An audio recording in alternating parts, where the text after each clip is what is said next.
გამარჯობა. ეთერშია გადაცემა აფხაზეთის ზურათორიასთან ერთად. დღევანდელ გადაცემაში ნახავთ. საინფორმაციო გამოშვებას. ვეტერანთა საქმეების სახელმწიფო სამსახურის საქმიანობას. ჟენევაში გამართულ მოლაპარაკებების ანგარიშს. მნიშვნელოვანი მოვლენების საინფორმაციო გამოშვება. 28 მარტს საქართველოს მოქალაქეებისთვის შენგენის ქვეყნებში უვიზო მიმოსვლა ამოქმედდა. საქართველოს მოქალაქეებს ბიომეტრიული პასპორტებით უვიზოდ შეეძლებათ გადაადგილება შენგენის ზონაში. ევროკავშირის 22 ქვეყანაში, 4 არაწევრ და შენგენის 4 კანდიდატ ქვეყანაში. უვიზო რეჟიმის ამოქმედების დღეს ბრიუსელში ევროკავშირის წინ ქართული დროშაც აღიმართა. ევროპაში პირველი ქართველი მგზავრები საქართველოს პრემიერ-მინისტრი გიორგი კვირიკაშვილი, მთავრობის წევრები, მეცნიერები და სტუდენტები იყვნენ. საქართველოს დელეგაცია ჯერ ათენში ჩავიდა, მერე კი ევროპის პოლიტიკურ ცენტრში გადაინაცვლა, სადაც გიორგი კვირიკაშვილმა შეხვედრა გამართა ევროპული საბჭოს პრეზიდენტთან დონალდ ტუსკთან. ევროპელი პარტნიორები საქართველოს დელეგაციის წევრებს ულოცავდნენ 2012 წელს დაწყებული ვიზა ლიბერალიზაციის პროცესის წარმატებით დასრულებას. უვიზო მიმოსვლის გარდა დონალდ ტუსკმა ოკუპირებულ ტერიტორიებზეც ისაუბრა. საქართველოს ბრწყინვალედ გაართვა თავი ვალდებულებებს და შედეგსაც მიაღწია. ისტორიული დღეა ყველა ჩვენგანისთვის, განსაკუთრებით კი ქართველებისთვის, რომლებიც ევროპაში უვიზოდ გადაადგილებას შეძლებენ. ევროკავშირი აპირებს საქართველოსთან სავაჭრო-ეკონომიკური თანამშრომლობის გაზრდას, განაგრძობს საქართველოს მხარდაჭერას ასოცირების ფარგლებში. მადლობა საქართველოს მთავრობას მძლავრი ჩართულობისთვის და თანამშრომლობისთვის, მედია პლურალიზმისთვის. მინდა გამოვთქვა წუხილი კონფლიქტის ზონებთან დაკავშირებით, როდესაც ევროკავშირი საზღვრებს უხსნის საქართველოს, თქვენ ყავთ მეზობელი, რომლებიც აწესებს ახალ საზღვრებს და ზღუდავს თქვენს თავისუფალ გადაადგილებას. ევროკავშირი ადასტურებს მხარდაჭერას საქართველოს ტერიტორიული მთლიანობის მიმართ და განაგრძობს თანამშრომლობას ჟენევის ფორმატში. ჩვენ ვრჩებით მნიშვნელოვან პარტნიორებად ტერიტორიული პრობლემების მოგვარების საკითხში. ჩემთვის დიდი პატივია ვიყო ბრიუსელში და აღვნიშნო ეს ისტორიული მომენტი. ჩვენ შევძელით დაგვეგვირგვინებინა ვიზა ლიბერალიზაცია საქართველოსათვის და გაგვემართლებინა ორმხრივი თანამშრომლობა. ეს იყო გამოწვევაც და საერთო ძალისხმევაც. ჩვენ განვახორციელეთ ფუნქციური, საკანონმდებლო და ინსტიტუციური რეფორმები, რათა დაგვეკმაყოფილებინა ყველა მოთხოვნა. ეს იქნება დიდი ნაბიჯი საქართველოს მოქალაქეებისთვის. ჩვენ გვინდა რომ მომავალი აღმოსავლეთის პარტნიორობის სამიტი უფრო წარმატებული და უფრო თანამშრომლობითი იყოს. ჩვენ ვაგრძელებთ ჩვენი ამბიციური გეგმების გაღრმავებას მომავალში. ბრიუსელში გიორგი კვირიკაშვილი ევროკომისიის პრეზიდენტ ჟან-კლოდ იუნკერსაც შეხვდა. ჟან-კლოდ იუნკერის შეფასებით ვიზა ლიბერალიზაციის გზაზე მიღწეული წარმატება საქართველოსა და ევროკავშირის საერთო ძალისხმევის შედეგია. მე მივესალმები არა მარტო ჩემს კარგ მეგობარს გიორგის, არამედ მთლიანად საქართველოს მოსახლეობას. ზოგჯერ ძალიან რთულია ეს ყველაფერი სიტყვებით გამოხატო. დღევანდელი დღე არის დასაწყისი მომავლისა. ეს არის ისტორიული მომენტი. საქართველოს მოსახლეობას მოეხსნა სავიზო რეჟიმი. ეს არის საქართველოს გეგმის ამბიციური ნაწილი. ამ სიტყვის კარგი გაგებით. 2012 წელს ჩვენ შევიმუშავეთ სამოქმედო გეგმა ვიზა ლიბერალიზაციასთან დაკავშირებით და წინ დავიძარით. ეს გეგმა მოიცავდა ორგანიზებულ დანაშაულთან ბრძოლას, კანონის უზენაესობას და სხვას. უვიზო რეჟიმის ამოქმედებას შეფასებები მოყვა ქართულ პოლიტიკურ სპექტრში. უმრავლესობა და ოპოზიციაც ამ მოვლენას მნიშვნელოვან მიღწევად აფასებს ევროინტეგრაციის გზაზე. ქართული მხარის განცხადებით ევროკავშირმა ამ გადაწყვეტილებით არა მარტო საქართველოში, არამედ მთელს რეგიონში კონკრეტული შეტყობინება გააგზავნა, რომ ევროკავშირისთვის საქართველო პრიორიტეტი და მნიშვნელოვანი პარტნიორია. შესაბამისად, ვიზა ლიბერალიზაციას ექნება მნიშვნელოვანი პოლიტიკური შედეგი, მიიჩნევენ პოლიტიკოსები.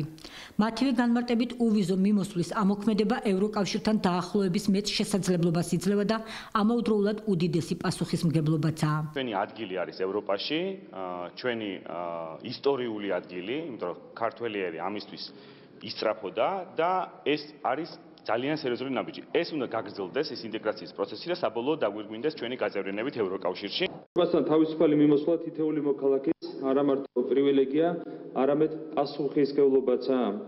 ჩვენი მოქალაქეები ჩვენი კულტურის, ისტორიისა და ტრადიციების ელჩები უნდა გახდნენ ევროპაში. ყველამ ერთად უნდა გავაცნობიეროთ, რომ ევროკავშირთან დაახლოება უზრუნველყოფს არა მარტო ჩვენი, არამედ მომავალი თაობების თავისუფლებას. განსაკუთრებით მნიშვნელოვანია ის, რომ უვიზო მიმოსვლასთან დაკავშირებული ყველა სარგებელი ხელმისაწვდომი იქნება ოკუპირებულ ტერიტორიებზე მცხოვრები ჩვენი მოქალაქეებისთვის. ამის შესახებ საქართველოს პრეზიდენტმა გიორგი მარგველაშვილმა განაცხადა. კონფლიქტის ზონაში მცხოვრები ჩვენი მოქალაქეებისათვის ბუნებრივია ამ სიკეთით სარგებლობა არავითარ ასე ვთქვათ სატყუარას არ შეიცავს. ჩვენ ქვეყანას ევროპული მიმართულებით ვავითარებთ იმ იმედით, რომ ამ სიკეთეებით ისარგებლებს ყველა. საქართველოს ოკუპირებული ტერიტორიების გამო მოსკოვი ამჯერად გაეროში გააკრიტიკეს. უკრაინის ინიციატივით უშიშროების საბჭოს ხდომაზე აფხაზეთსა და ეგრეთ წოდებულ სამხრეთ ოსეთში რუსეთის ბოლოდროინდელ უკანონო ქმედებებზე ისაუბრეს. უკრაინის მუდმივმა წარმომადგენელმა საქართველოს ოკუპირებულ ტერიტორიებზე მოსკოვის პროვოკაციული გადაწყვეტილებები, გამშვები პუნქტების ჩაკეტვა, ოკუპირებული აფხაზეთის ეგრეთ წოდებული სამხედრო დაჯგუფებების რუსეთის შეიარაღებულ ძალებში გაერთიანება და ცხინვალის რეგიონში დაგეგმილი ეგრეთ წოდებული რეფერენდუმი მკაცრად დაგმო. ვლადიმერ იელჩენკოს განცხადებით, ვიდრე უკრაინა უშიშროების საბჭოს წევრია, ამ თემის ჩაკლა ვერ მოხდება. ზოგი ფიქრობს, რომ ეს გაყინული კონფლიქტია, თუმცა ეს ასე არ არის. ჩვენ ეს გვინახავს ყირიმის მაგალითზე. რუსეთის ფედერაციის მიერ ეგრეთ წოდებული სამხრეთ ოსეთის სამხედრო დაჯგუფებების ინტეგრაცია და გამშვები პუნქტების ჩაკეტვა ართულებს ადამიანის უფლებების დაცვას და ჰუმანიტარულ მდგომარეობას. ეს ნაბიჯები ჩვენი აზრით მოითხოვდა უშიშროების საბჭოს ყურადღებას. მადლობას ვუხდით ჩვენ კოლეგებს.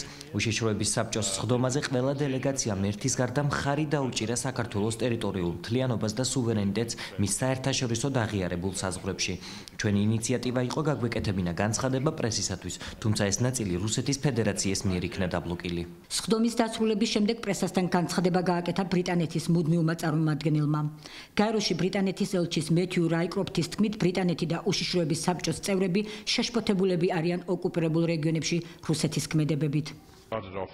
მე გამოვხატავ შეშფოთებას საქართველოში მიმდინარე მოვლენებთან დაკავშირებით, მათ შორის ადმინისტრაციულ სასაზღვრო ზოლთან არსებული საკონტროლო გამშვები პუნქტების დახურვის გამო, რაც ადგილობრივი მოსახლეობის გადაადგილების თავისუფლებას ზღუდავს. ჩვენ არ ვაღიარებთ ეგრეთ წოდებულ საპარლამენტო არჩევნებს, რომელიც 12 მარტს აფხაზეთში ჩატარდა. ამასთანავე არ ვცნობთ მომავალ საპრეზიდენტო არჩევნებს და რეფერენდუმს სახელის შეცვლაზე ეგრეთ წოდებულ სამხრეთ ოსეთში. ჩვენ ვფიქრობთ, ეს არ უწყობს ხელს კონფლიქტების მშვიდობიან გადაწყვეტას. გაეროში საქართველოს მხარდამჭერ განცხადებებს რუსეთის წარმომადგენლის მწვავე რეაქცია მოყვა. რუსეთის მუდმივი წარმომადგენლის მოვალეობის შემსრულებლის პეტრე ილიჩევის თქმით, რუსეთი არაპირებს მის მიერ აღიარებული აფხაზეთისა და ეგრეთ წოდებული სამხრეთ ოსეთის დამოუკიდებლობის გადახედვას. ილიჩევის თქმით, საქართველოს მცდელობებმა, რომ გაეროს ფორმატში მოხდეს აფხაზეთისა და ეგრეთ წოდებული სამხრეთ ოსეთის საკითხის განხილვა, შესაძლოა ჟენევის ფორმატის დახურვა გამოიწვიოს. საქართველოს ახლანდელი ქმედებები კიდევ უფრო აზიანებს ჟენევის დისკუსიების ფორმატს, რომელსაც ისედაც ზიანი ადგება ყოველწლიური პოლიტიზირებული რეზოლუციით, რომელსაც გაერო ლტოლვილთა და იძულებით გადაადგილებულ პირებთან დაკავშირებით იღებს. ასეთმა ნაბიჯებმა უკვე შეუძლებელი გახადა პრობლემების ჟენევის დისკუსიის ფორმატში განხილვა. თუ საქართველო და მისი მფარველები ნიუ-იორკში ისევ გააგრძელებენ უსაფრთხოების საკითხების პრობლემების განხილვას აფხაზეთისა და სამხრეთ ოსეთის მონაწილეობის გარეშე, ჟენევის ფორმატი შესაძლოა საერთოდაც დაიხუროს. აღსანიშნავია, რომ რუსეთი გაეროს უშიშროების საბჭოში 5 მუდმივ მოქმედ ქვეყანაში შედის და ვეტოს უფლებით სარგებლობს. შესაბამისად, მისი წინააღმდეგობის შემდეგ საქართველოს მხარდამჭერმა განცხადებებმა რეზოლუციის სახე ვერ მიიღო. თუმცა სერიოზულ პოლიტიკურ გზავნილად შეფასდა ქართული მხარის მხრიდან. მხოლოდ საქართველოს საკითხი და თავად ფაქტი, რომ უშიშროების საბჭო განიხილავს ამას, მიანიშნებს იმაზე, რომ ეს არის საერთაშორისო თანამეგობრობისთვის უაღრესად მნიშვნელოვანი თემა. რუსეთის საოკუპაციო პოლიტიკის მძიმე შედეგები საქართველოს პრეზიდენტმა გიორგი მარგველაშვილმა თბილისში ვიზიტად მყოფ ლატვიელ კოლეგას რაიმონდ ვეიონის გააცნო. საქართველოსა და ლატვიის პრეზიდენტებმა საოკუპაციო ხაზის გასწვრივ მიმდებარე სოფლები მოინახულეს. ლატვიის პრეზიდენტი მავთულ ხლართების იქით დარჩენილ მცხოვრებლებს გაესაუბრა და აღნიშნა, რომ ლატვია რუსეთის მხრიდან მსგავს ქმედებებსა და ოკუპაციას არასოდეს აღიარებს. ჩვენ ვაჩვენეთ ის ხელოვნური ბარიერები, რომელიც აღმართული არის ევროპის ერთ-ერთ ქვეყანაში. მე მინდა თქვა ძალიან ნათლად, რომ ევროპაში ასეთი ხელოვნური კედლები აგებულა, მაგრამ არც ერთი არ დარჩენილა ბოლომდე და აი ეს უსამართლობა, რაც აქ ტრიალებს, ბუნებრივია დაიძლევა ძლიერი ევროპული საქართველოს და ქართველი ხალხის გამთლიანების ემოციით და განსაკუთრებით ჩვენთვის ემოციურად მნიშვნელოვანია ხოლმე, როდესაც ჩვენი მეგობრები მოდიან, რომ თავის თვალით ნახონ აი ეს უსამართლობა. გამყოფ ხაზთან პირველად ვარ და ძალიან ტრაგიკულია. თანამედროვე მსოფლიოში, თანამედროვე ქვეყანაში არის ასეთი ვითარება, სადაც მავთულ ხლართები ყოფენ ქვეყანას ორ ნაწილად, ყოფს ოჯახებს, ბაღებს. ლატვია არასოდეს აღიარებს რუსეთის ასეთ ქმედებებს, არასოდეს არ მიიღებს ამ ოკუპაციას. ჩვენ მხარს ვუჭერთ საქართველოს სუვერენიტეტს. ყველა ქვეყნისათვის მნიშვნელოვანია იყოს დამოუკიდებელი, თავისუფალი. ჩვენ გავაგზავნებთ მუშაობას, ვიდრე ეს ვითარება არ გამოსწორდება. ერთად მოუძებნით გზებს ამ პრობლემების მოსაგვარებლად. აფხაზეთის ავტონომიური რესპუბლიკის იუსტიციის დეპარტამენტში საჯარო სამსახურში დასაქმებული პირებისათვის ტრენინგ სემინარი ჩატარდა. საერთაშორისო სამართლის პრინციპებზე, დავების გადაწყვეტის მშვიდობიან ფორმებზე, საშუალებებსა და ხარვეზებზე საერთაშორისო სამართლის სპეციალისტმა პროფესორმა დავით გეფერიძემ ისაუბრა. განხილული იქნა მნიშვნელოვანესი საკითხები თანამედროვე საერთაშორისო სამართლის პრაქტიკაში, როგორც არის საერთაშორისო დავების მშვიდობიანი მოგვარების საშუალებები, აგრეთვე სხვადასხვა მოდულები, რომელიც არის დაკავშირებული ამ კონფლიქტურ სიტუაციებთან. განხილული იქნა საერთაშორისო სამართლებრივი ნორმები ამ თვალსაზრისით, ეს არის გაეროს წესდების ფარგლებში, რაც არსებობს, საერთაშორისო ორგანიზაციების, კერძოდ ევროპაში უშუალოებისა თანამშრომლობის ორგანიზაციის ფარგლებში, ვალეტას პრინციპები იქნა განხილული, დავების მოგვარების სხვა საშუალებები. აფხაზეთის იუსტიციის დეპარტამენტის გეგმის თანახმად ტარდება ჩვენთან ტრენინგ სემინარები და ამ წლის გეგმიდან გამომდინარე უკვე მესამე ტრენინგი ტარდება ჩვენთან და დღევანდელ ტრენინგს აქვს განსაკუთრებული მნიშვნელობა, იმიტომ რომ არის დაკავშირებული კონფლიქტების დარეგულირების სამართლებრივ მექანიზმებთან. ეს თემა ძალიან მნიშვნელოვანია, იმიტომ რომ არის დაკავშირებული კონფლიქტებთან, არა მარტო აფხაზეთის კონფლიქტთან, არამედ საერთო კონფლიქტებთან არის დაკავშირებული. შეხვედრაზე არაერთხელ აღინიშნა, რომ ეს საკითხები უდიდეს როლს ასრულებს აფხაზეთისა და ეგრეთ წოდებული სამხრეთ ოსეთის რეგიონის პრობლემების გადაწყვეტის საკითხში. დისკუსიაში მონაწილეობა მიიღეს საჯარო სამსახურში დასაქმებულმა პირებმა. თავისთავად ის ფაქტი, რომ ასეთი საინტერესო საჯარო ლექცია ჩაატარა ახალგაზრდა საკმაოდ კომპეტენტურმა პროფესორმა, ძალიან კარგი ფაქტია. საერთაშორისო სამართლის შესახებ ბევრი რამე გვსმენია ჩვენ, ვინც აფხაზეთის კონფლიქტით ვართ დაინტერესებული და მეტნაკლებად ცნობილი იყო ფაქტები, მაგრამ უფრო დეტალურად და შემდგომ უკვე დისკუსიის ფორმით ასეთი შეხვედრები აშკარად საჭიროა, კარგია. როგორც დეპარტამენტში აცხადებენ, იგეგმება ქვეყნის კონსტიტუციასთან და დევნილებისათვის მნიშვნელოვან საკითხებთან დაკავშირებული შეხვედრები, სადაც მოწვეულნი იქნებიან მაღალკვალიფიციური ტრენერები.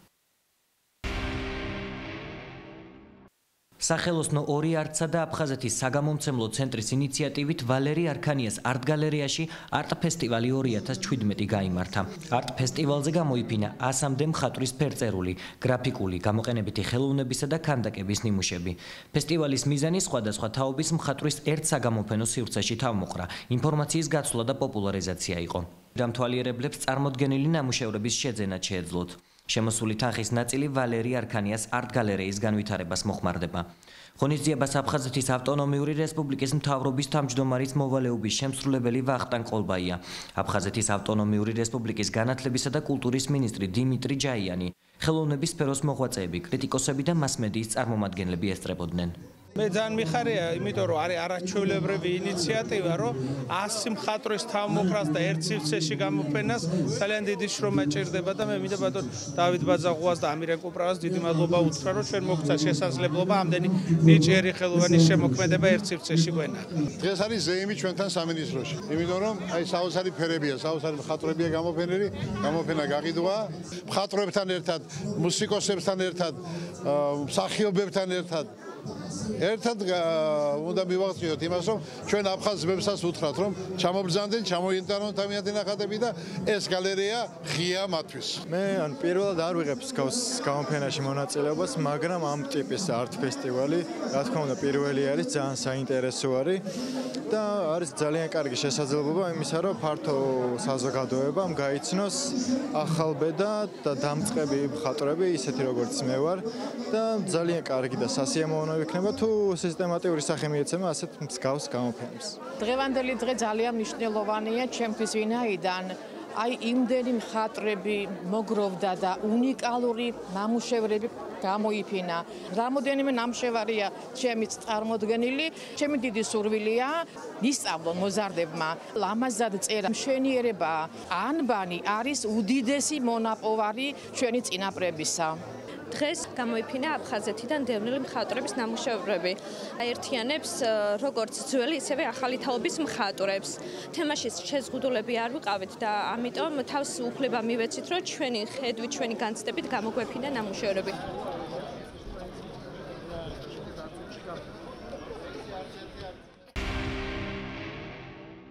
რუბრიკაში კვირის თემა ჟენევის 39 რაუნდის შესახებ ვისაუბრებთ.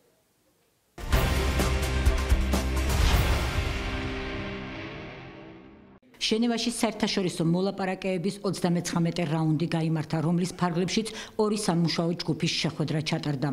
პირველ სამუშაო ჯგუფში განიხილებოდა აფხაზეთსა და ცხინვალის რეგიონში უსაფრთხოებისა და სტაბილურობის თემები, ხოლო მეორე სამუშაო ჯგუფში იძულებით გადაადგილებულ პირთა საკუთარ საცხოვრებელ სახლებში უსაფრთხო და ღირსეულ დაბრუნებასთან დაკავშირებული საკითხები. საქართველოს დელეგაციას საგარეო საქმეთა მინისტრის მოადგილე დავით დონდუა ხელმძღვანელობდა. მოლაპარაკებებში მონაწილეობდნენ აფხაზეთის ავტონომიური რესპუბლიკის მთავრობის თავმჯდომარის მოვალეობის შემსრულებელი ვახტანგ ყოლბაია, ყოფილი სამხრეთ ოსეთის ავტონომიური ოლქის დროებითი ადმინისტრაციის ხელმძღვანელი, ასევე ცხინვალისა და სოხუმის საოკუპაციო რეჟიმების წარმომადგენლები. ქართულმა მხარემ მწვავედ დააყენა საქართველოს ოკუპირებულ ტერიტორიებზე რუსეთის ფედერაციის ბოლოდროინდელი პროვოკაციული ქმედებები. საქართველოს საგარეო საქმეთა სამინისტრომ ჟენევის 39 რაუნდის შედეგებზე განცხადება გაავრცელა. უწყების ინფორმაციით მონაწილეებმა საქართველოსდან დააყენეს 9 აპრილს დაგეგმილი ეგრეთ წოდებული რეფერენდუმის საკითხით ცხინვალის რეგიონში და ადგილობრივი სამხედრო დაჯგუფებების რუსეთის ფედერაციის შეერაღებულ ძალებში გაერთიანების თაობაზე ეგრეთ წოდებული შეთანხმების ხელმოწერა, რაც შეფასებულ იქნა როგორც რეგიონის ანექსიისკენ გადადგმული მორიგი უკანონო ნაბიჯი. განხილულ იქნა ასევე რუსეთის საოკუპაციო ძალის მიერ S-300 ტიპის საზენიტო სარაკეტო სისტემების დამატებითი კომპლექსების შეტანა აფხაზეთის რეგიონში, ინტენსიური მილიტარიზაცია და სამხედრო წვრთნები ოკუპირებულ ტერიტორიებზე, რაც სრულად ეწინააღმდეგება 2008 წლის 12 აგვისტოს ცეცხლის შეწყვეტის შეთანხმებას. ინტენსიური განხილვა შედგა ძალის არ გამოყენების საკითხთან დაკავშირებით. აღინიშნა, რომ გაგრძელდება მუშაობა უსაფრთხოების საერთაშორისო მექანიზმების ამოქმედების პრინციპებზე. როგორც საგარეო საქმეთა სამინისტროს განცხადებაშია აღნიშნული, მონაწილეებმა საქართველოსდან დეტალურად ისაუბრეს რეგიონში ეგრეთ წოდებული გადასასვლელი პუნქტების დახურვის მძიმე ჰუმანიტარულ შედეგებზე ადგილობრივი მოსახლეობისთვის. ქართული მხარის წარმომადგენლებმა ხაზი გაუსვეს აგრეთვე იძულებით გადაადგილებულ პირთა და ტოლთა დაბრუნების საკითხის არსებითი განხილვის აუცილებლობას. ამ თემაზე საუბრისას რუსეთის ფედერაციისა და საოკუპაციო რეჟიმის წარმომადგენლებმა დატოვეს მოლაპარაკებების დარბაზი, რითაც კიდევ ერთხელ გამოავლინეს მოლაპარაკებების პროცესის მიმართ თავიანთი არაკონსტრუქციული დამოკიდებულება. ჟენევის 39 რაუნდის შედეგების შესახებ რუსეთის ფედერაციის საგარეო საქმეთა სამინისტრომაც გაავრცელა განცხადება. როგორც განცხადებაშია ნათქვამი, ჟენევის დისკუსიების რაუნდის დაწყების დღეს ქართულმა მხარემ ისარგებლა გაეროს უშიშროების საბჭოში უკრაინის დროებითი თავმჯდომარეობით და აფხაზეთსა და სამხრეთ ოსეთში რუსული ოკუპაციის საკითხის განხილვის ინიციირება მოახდინა, რამაც კიდევ უფრო დაძაბა ჟენევის შეხვედრის ატმოსფერო. აფხაზეთის, რუსეთისა და სამხრეთ ოსეთის დელეგაციებმა მიუთითეს, რომ საქართველოს მიერ გადადგმული ნაბიჯები მნიშვნელოვან ზიანს აყენებს ჟენევის ფორმატის სულისკვეთებას და მიზნებს, ძირს უთხრის მიმდინარე მოლაპარაკებების კონცეფციას. ნათქვამია რუსეთის საგარეო საქმეთა სამინისტროს განცხადებაში.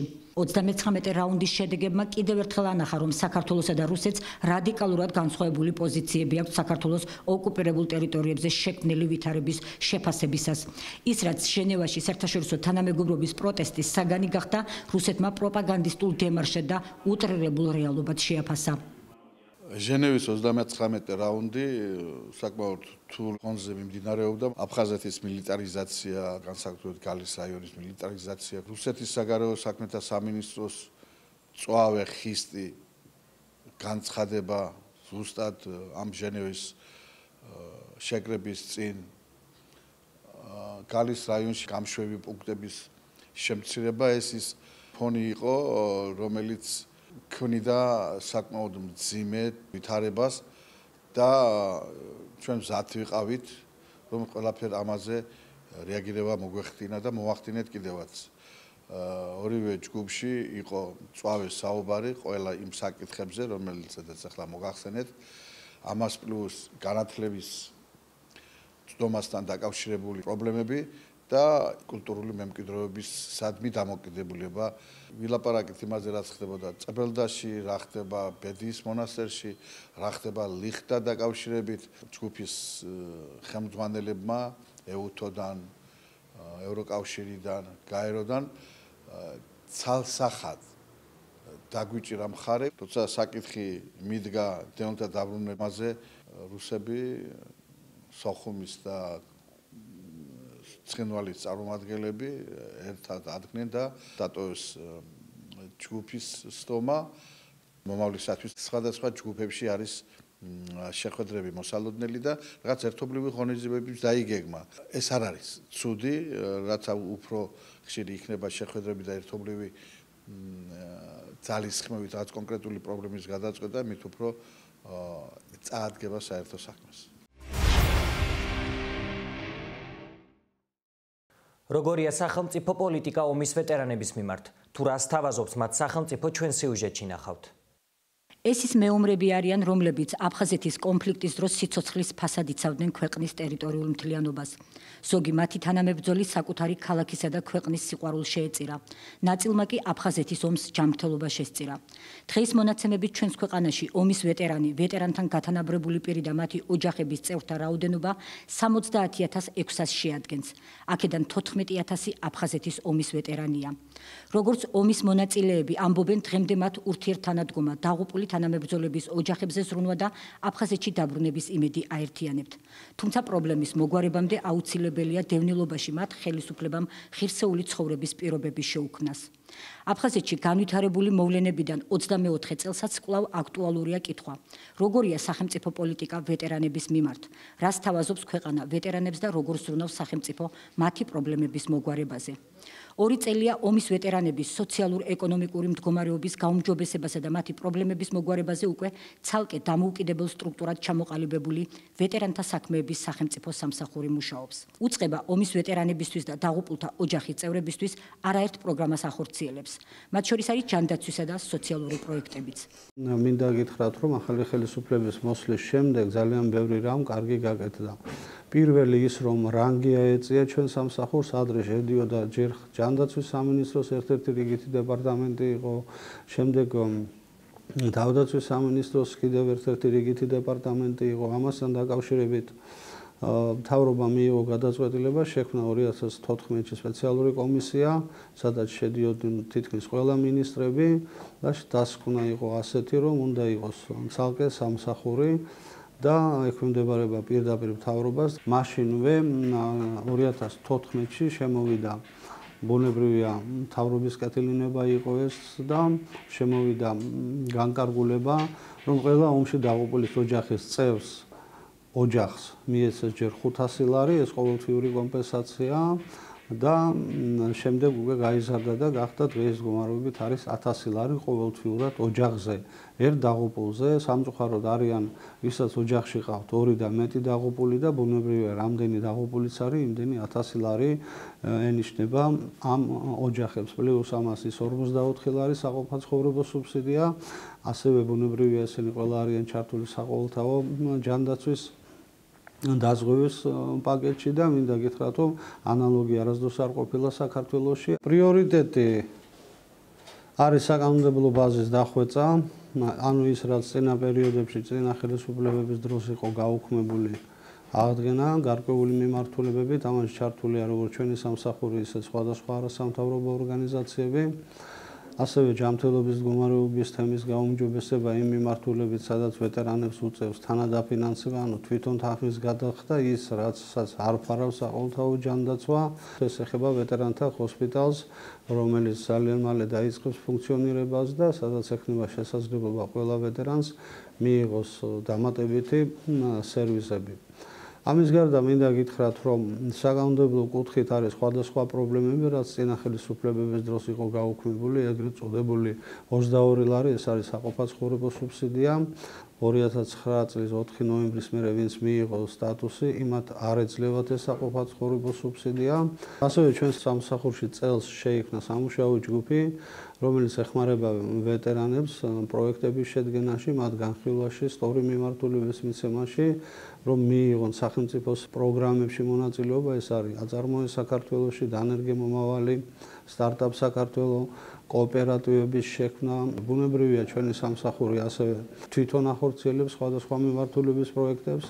ეს არის პირველ რიგში სამედიცინო მომსახურეობის კუთხით, ანუ იმ ნაწილში, სადაც თვითონ ვეტერანს უწევს თანხის გადახდა, ოპერაციის პროცესი, ეს თუ მკურნალობის ან რეაბილიტაციის პროცესი, თუნდაც წამლების დაფინანსება, იქ ჩვენ ვეტერანთან ერთად ჩვენი სამსახური ეწევა თანა დაფინანსებას. გარდა ამისა, ვეტერანების უგდავყოფის მიზნით, იცით თქვენ რომ სახელმწიფოს სხვადასხვა რაიონებში ერთჯერად დახმარებას უწევს ვეტერანების გარდაცვალების შემთხვევაში და ჩვენი სამსახური ყველა ომის მონაწილე სამწუხაროდ როცა გარდაიცვლება ერთჯერადად უწევს ასევე დახმარებას. პოლიტიკა ნამდვილად შეიცვალა. მარტო პენსიები პირველი მეორე ჯგუფის ინვალიდებზე საგრძნობლად მოიმატა, როდესაც მანამდე იყო რაღაცა მცირედი, რომელიც ვეტერანს არც კი ყოფნიდა, არც წამლებში და საერთოდ ოჯახი რო შეენახა.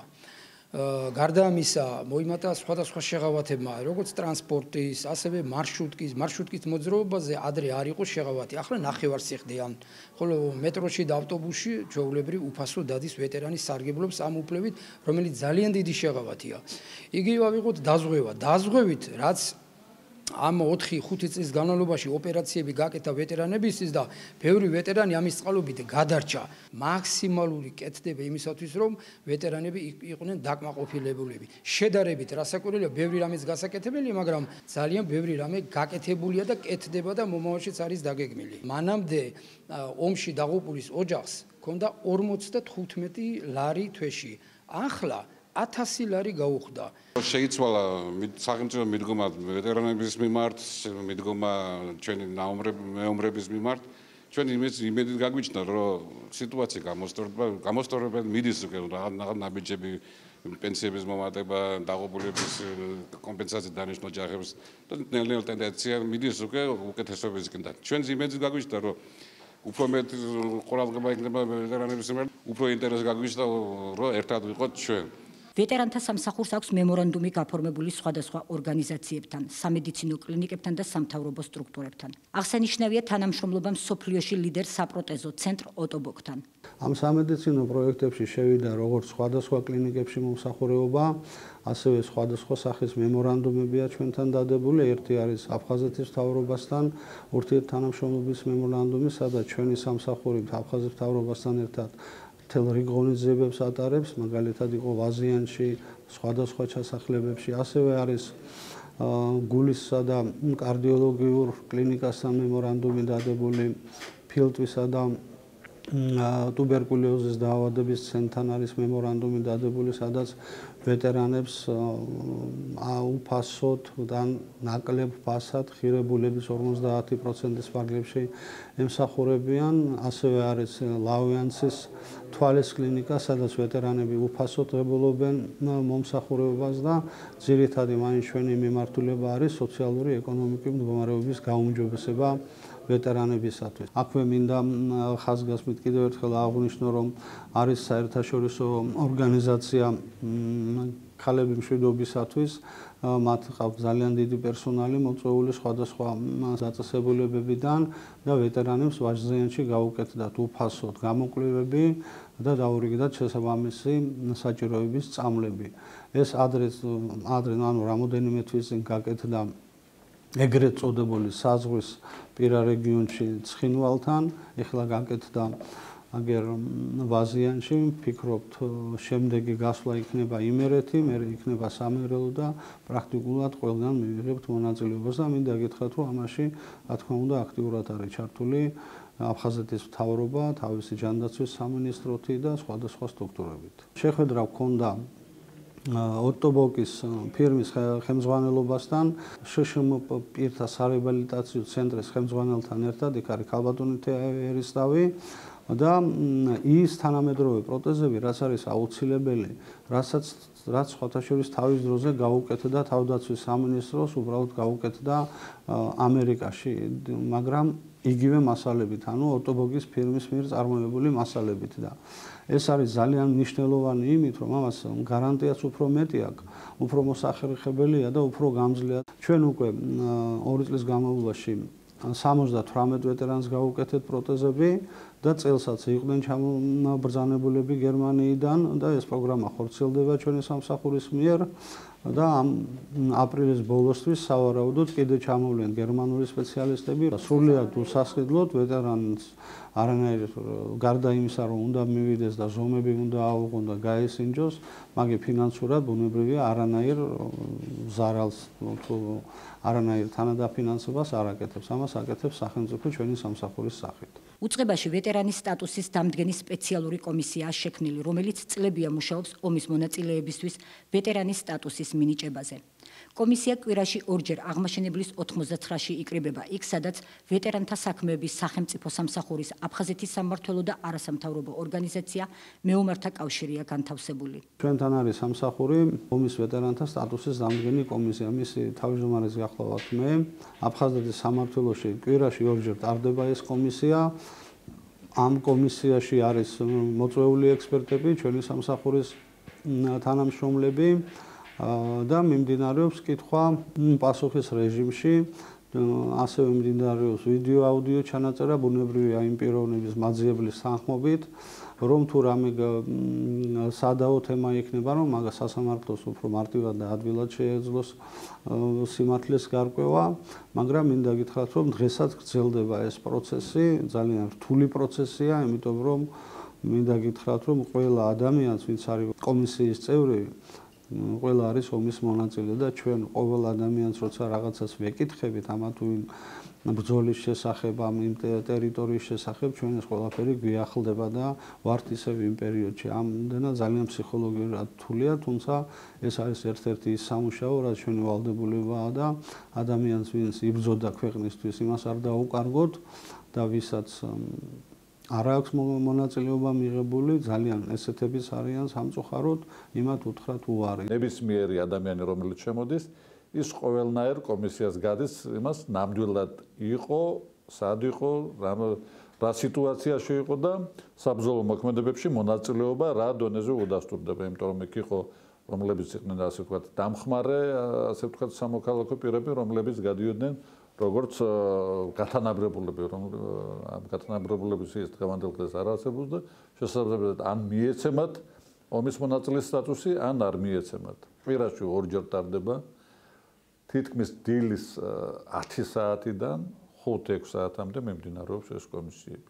ომის ვეტერანის სტატუსის მისაღებად საჭიროა ერთადერთი რა, რომ დაადასტუროს მან და კომისიამ დაუდასტუროს, რომ ის ღებულობდა აქტიურ მონაწილეობას საბრძოლო მოქმედებებში აფხაზეთში იქნება ეს თუ ცხინვალში იქნება თუ ასე შემდეგ. თუ არ არის შესაბამისი საბუთები, ხელმძღვანელობისგან, ბატალიონის მეთაური ან შტაბის უფროსი ან მისი მოადგილებისგან საბრძოლო მოკვლევა, რომელიც უნდა იყოს აუცილებლად მოწერილი მეთაურის ან მისი ასე ვთქვათ ქვემდგომის მიერ და ასევე ორი თანამებრძოლის მიერ და აუცილებლად ეს ხალხი უნდა იყოს ვეტერანები, რა თქმა უნდა, იმიტომ სხვანაირად ის რეკომენდაციას ვერ მისცემს იმ პიროვნებას, რომელიც გადის კომისიაზე.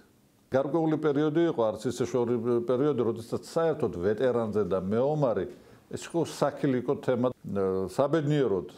საბედნიეროდ დამთავრდა მე მგონი სამუდამოდ საქართველოში ეს პერიოდი. ვეტერანს თავისი ნიშა უკავია ამ ქვეყანაში. ამ ხალხს ცოტა მეტი ყურადღება და მეტი სირფო და დახმარება სჭირდება. ომის ვეტერანების საცხოვრებელი ფართით უზრუნველყოფის საკითხზე ლტოლვილთა და განსახლების სამინისტროში არსებული კომისიის შემადგენლობაშიც შედიან. ისინი ცდილობენ თავიანთი თანამებრძოლების ინტერესები დაიცვან. როგორც კომისიის წევრი, ომის ვეტერანის ზურაბ შამუგია ამბობს, საცხოვრებელი ბინებით უზრუნველყოფის პროცესში აუცილებელია პრიორიტეტი მიენიჭოს ომის ვეტერანთა ოჯახებს. 2 წელი არის მუშაობ ვეტერანთა სახელმწიფო სამსახურში. საიდანაც მიმავლინეს დევნილთა სამინისტროში, კომისიაში, სადაც ვიცავ ვეტერანების უფლებებს. და ამ საკითხებში ვეხმარებით ჩვენს ვეტერანებს, ხოჩაში რო არ დარჩენ და რამდენად შეიძლება დახმარება ვეტერანების ოჯახებისთვის, დაღუპულის ოჯახებისთვის. როდესაც ვეტერანებს ეხება საკითხი იმ შემთხვევაში მეკითხება კომისია მთლიანობაში რამდენად დამსახურებულია და რამდენად ეკუთვნის ამ ოჯახს, დაღუპულის ოჯახს თუ მებრძოლის ოჯახს. ვეტერანზე არის ქულა ნახევარი, დაღუპულზე არის 3 ქულა. ხო და აი მამში არის ცოტათი გაუგებრობა. მუშაობ ჩვენ ახალ ხელმძღვანელთან, ჩვენ ვეტერანთა სამსახურის დირექტორთან ერთად ბატონი ვოვა იმნაძესთან. საკანონმდებლოებებია საჭირო, მე დარწმუნებული გამოსწორდება ყველაფერი. ვეტერანთა საქმეების სახელმწიფო სამსახურის, აფხაზეთის ავტონომიური რესპუბლიკის მთავრობის ძალისხმევითა და მეომართა კავშირის მონაწილეობით დაღუპული მეომრების ხსოვნის უგდავსაყოფად წიგნი გამოიცა. მსგავსი პროექტი მომავალშიც გაგრძელდება და მასში თითოეული გმირის სახელი შევა. ძალიან დიდ ხანს ეკავა ჩვენ ბიჭებს აფხაზეთი, შიშველი ხელით შეგვიძლია ვთქვათ. მანდა ეს კიდევ ერთხელ ხატყობს იმას, რომ რამდენად გმირულად და ვაჟკაცურად თავდადებით იბრძოდნენ ჩვენი მეომრები. ჩვენ აფხაზეთის მთავრობასთან ერთად მეომართა კავშირი, ჩვენ ვეტერანების საქმეთა სახელმწიფო სამსახური აქტიურად თანამშრომლობთ წიგნის შექმნაში, სადაც გვინდა იყოს ყველა აფხაზეთის შენაერთებში მებრძოლი ადამიანი, ის ადამიანები, ვინც დღემდე საქართველოს ძალიან დიდი ფართო მასისთვის პირდაპირ ვთქვათ, არ არის ცნობილი, ჩვენთან არის ხოლმე ხშირად რამოდენიმე ადამიანზე არის აქცენტი გაკეთებული და მინდა გითხრათ, რომ ძალიან ბევრი გმირი ყავს საქართველოს და ვცდილობთ ეს ყველაფერი რეალურად დავწეროთ და ვაჩვენოთ საზოგადოებას თუ რის ფასად როგორ უწევდათ ამ ბიჭებს აფხაზეთში ბრძოლა და აქვე ცალსახად მე ყოველთვის ვამბობ, იმიტომ რომ ნამდვილად ასე არის აფხაზეთში ომი მეომრებს არ წაუგია, ეს იყო იცით თქვენ რომ პოლიტიკური მიდგომა იყო ასეთი. მეომრები განცდილის და გადატანილის მიუხედავად აფხაზეთის პრობლემის გადაჭრის ერთადერთ გზად მშვიდობიან მოგვარებას მიიჩნევენ. ომის ვეტერანები სახალხო დიპლომატიის გზით ურთიერთობების აღდგენის პერსპექტივებზე საუბრობენ.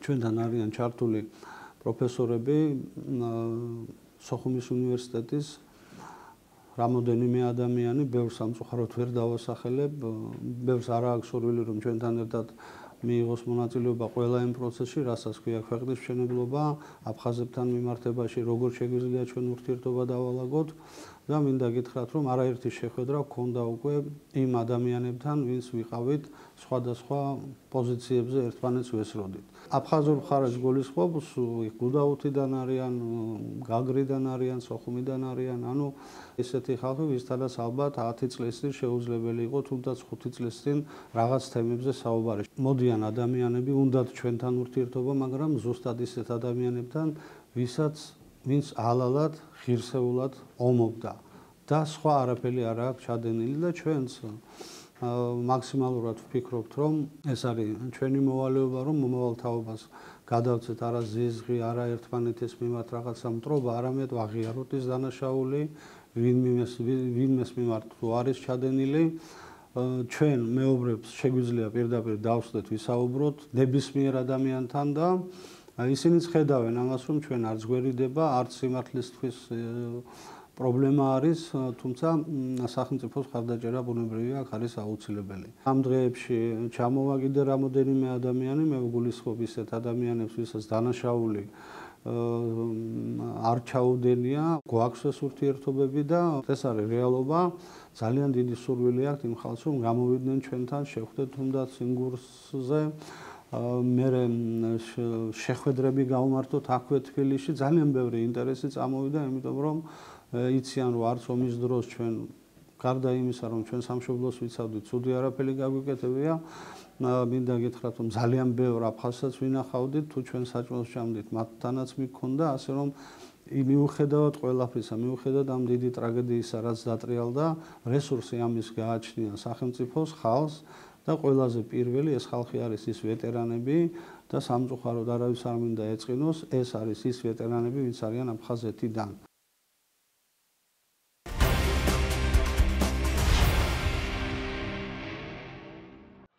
1991 წლის 31 მარტის რეფერენდუმი უმნიშვნელოვანესი მოვლენა იყო საქართველოს უახლეს ისტორიაში. ჩატარებულ რეფერენდუმში, რომლის მიზანი იყო 1918 წლის 26 მაისის აქტის საფუძველზე ქვეყნის დამოუკიდებლობის აღდგენა, მონაწილეთა 99%-მა, მათ შორის ყოფილი სამხრეთ ოსეთისა და აფხაზეთის ავტონომიური რესპუბლიკის მოსახლეობის უმრავლესობამ მხარი დაუჭირა ქვეყნის დამოუკიდებლობას. მას შემდეგ ბევრი რამ შეიცვალა, მაგრამ 31 მარტის რეფერენდუმის შედეგები მაინც მტკიცე იურიდიულ დოკუმენტად რჩება საქართველოს ტერიტორიული მთლიანობის აღდგენისათვის. ჩატარებული რეფერენდუმის მნიშვნელობაზე კიდევ ერთხელ ისაუბრა მთავრობის ხდომაზე საქართველოს პრემიერ-მინისტრმა გიორგი კვირიკაშვილმა. დღეს არის ძალიან მნიშვნელოვანი თარიღი 1991 წლის 31 მარტს გაიმართა უმნიშვნელოვანესი რეფერენდუმი, რომელზეც საქართველოს მოსახლეობამ ქართველმა ერმა აფხაზებთან და ოსებთან ერთად ხმა მისცა და ჩაუყარა საფუძველი ქვეყნის დამოუკიდებლობას.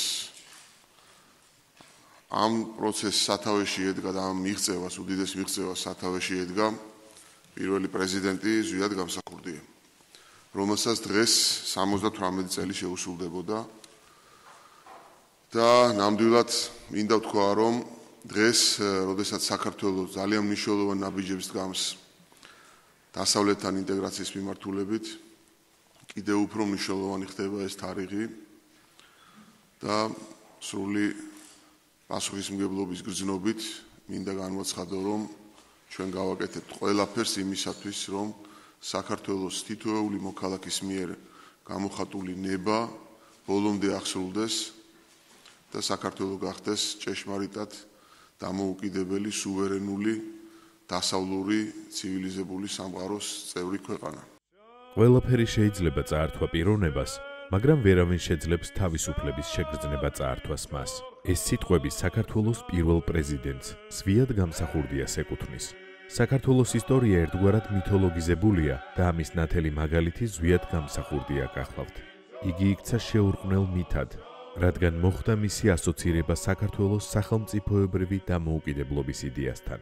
31 მარტი ზვიად გამსახურდიას დაბადების დღეა და ეს დღე შემთხვევით არ წყულდება საერთო ეროვნულ რეფერენდუმთან. 1991 წლის 31 მარტის რეფერენდუმი სასიცოცხლო მნიშვნელობისა იყო არა მხოლოდ ქვეყნის დამოუკიდებლობისთვის, არამედ სახელმწიფოს ტერიტორიული მთლიანობის იურიდიული საფუძველიც გახდა.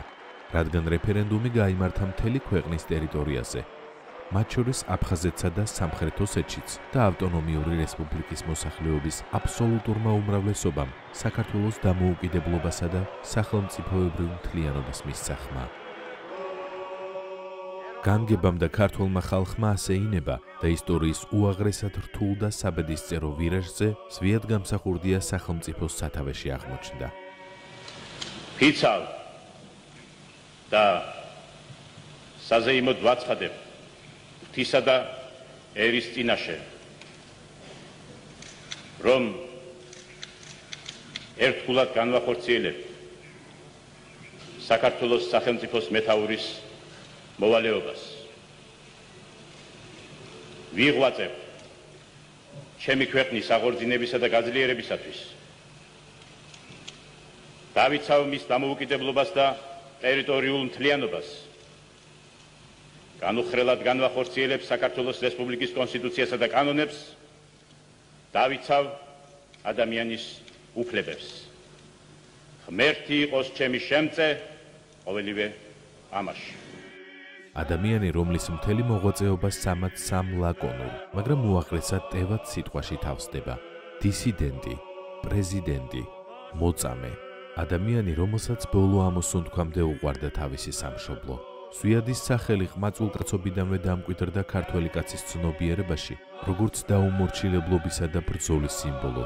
მან მკაფიოდ ჩამოაყალიბა საქართველოს სულიერი მისია და კატეგორიულად განაცხადა, ქართული ეროვნული ცნობიერება უნდა აღდგეს და რადგან მდინარებას მკვდარი თევზები მიჰყვებიან, დაიწყო ხანგრძლივი ბრძოლა საბჭოური, დამყაყებული წყობილების წინააღმდეგ. ამ ბრძოლამ კი ლეგენდარული შარავანდედით შემოსა მისი პიროვნება. ზვიადის ტრიუმფალური პოპულარობის ასახსნელად მისი ქრისტეს მიერი ძმის, მერაბ კოსტავას იგავ მიუწდომელი მეგობრობაც უნდა გავიაზროთ. და მაინც ვინ იყო ზვიად გამსახურდია? ჩვეულებრივი მოკვდავი თუ ანტიკური გმირების მსგავსი გმირი, უშიში ვითარცა უხორცო, ვისი ამ ქვეყნად მოვლენებაც წინასწარ იყო გადაწყვეტილი იქ, სადღაც ზემოთ, ნისლებით მოფენილ თანავარსკვლავედში, სადაც ადამიანთა, ხალხთა და სახელმწიფოთა ხვედრის გამგებელნი სუფევენ და სადაც იჭედება არესის შეუპოვარ ტაძრეულთა სვებედი. ზვიად გამსახურდია იყო პიროვნება, რომელიც გენეტიკური ფესვებით იყო დაკავშირებული სახელოვან წინაპრებთან. ფარნავაზიდან ივანე ჯავახიშვილამდე.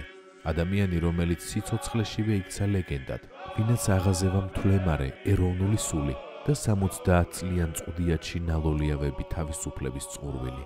ზვიადი გახლდათ ბუნებით უაღრესად კეთილშობილი და ჰუმანური ადამიანი, რომელიც მზად იყო მომხდურის მიერ დაშენილი ტყვეებისთვის, ყვავილებით გაეცა პასუხი. ზვიად გამსახურდია ქართველმა ხალხმა ეროვნულ გმირად შერაცხა და ერის მეხსიერების მბორგალ უსასრულობაში უკვდავება მიანიჭა.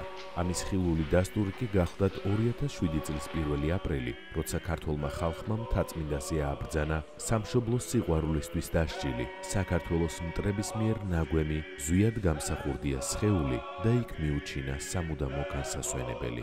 აღსრულდა ნება მათი, აღსრულდა ნება ქართველი ერისა, გაუმარჯოს დამოუკიდებელ საქართველოს. არავდეს ღმერთი.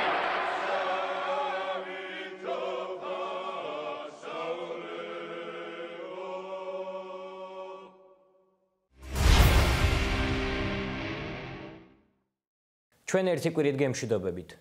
ხოლო სამშაბათს დილის 10 საათზე უყურეთ გადაცემა აფხაზეთს აფხაზურ ენაზე. ნახვამდის.